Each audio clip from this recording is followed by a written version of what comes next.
নমস্কার বন্ধুরা, গোপাল ভাঁড়ের গল্প চ্যানেলে আপনাদের আরও একবার স্বাগত। আমি প্রমীলা চলে এসেছি আপনাদের জন্য গোপাল ভাঁড়ের আজ একটি নতুন গল্প নিয়ে। গল্পটির নাম উটকো লোক। তাহলে চলুন দেরি না করে শুরু করি আজকের গল্প। রথতলায় রথের মেলা, জমজমাট মেলা, নানা পসরার বেচাকেনা, চেঁচামেচি হুই হুল্লোড়। গোপাল খোশ মেজাজে সেই মেলার ভেতর ঘুরে বেড়াচ্ছিলেন। এর ভেতর এক ধর্মপ্রবণ লোকের পুরাণের কথা মনে পড়ে গেল। তার মনে কিছু প্রশ্ন জাগতে সেই উটকো লোকটি গোপালকে সামনে পেয়ে জিজ্ঞেস করল, আচ্ছা মশাই, কাশিতে মরলে লোক স্বর্গে যায়, ব্যাসকাশিতে মরলে গাধা হয়, কিন্তু যারা কাশি ও ব্যাসকাশির মাঝখানে মরে তাদের কি হয়? গোপালের ফুরফুরে মেজাজ নষ্ট হয়ে গেল।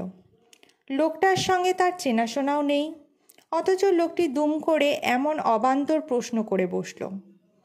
গোপাল বেশ বিরক্ত হয়ে বললেন, দুটো কাশির মাঝখানে মরলে আপনার মতো উটকো লোক হয়, বুঝলেন মশাই? তো বন্ধুরা, এই ছিল আজকে আমাদের গোপাল ভাঁড়ের একটি ছোট গল্প, উটকো লোক। গল্পটি যদি আপনাদের ভালো লেগে থাকে অবশ্যই লাইক, শেয়ার, কমেন্ট করবেন এবং চ্যানেলে যদি নতুন হয়ে থাকেন চ্যানেলটিকে সাবস্ক্রাইব করে আমার পাশে থাকবেন। ফিরে আসবো খুব তাড়াতাড়ি নতুন একটি গল্পের সাথে। ধন্যবাদ।